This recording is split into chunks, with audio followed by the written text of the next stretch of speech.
අවුරුද්දේ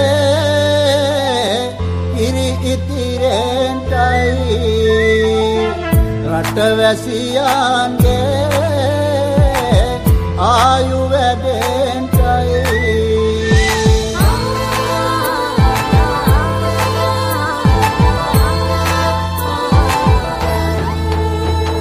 රට පුරාම අවුරුදු සිරිමයෙන් බලන්නේ රබදුමල් බක්මාසේ මංගල්ලේ ගමට ඇවිල්ලා මීන රාශියෙන් හිමිහිට මේෂ රාශියට පැමිණෙන හිරු දින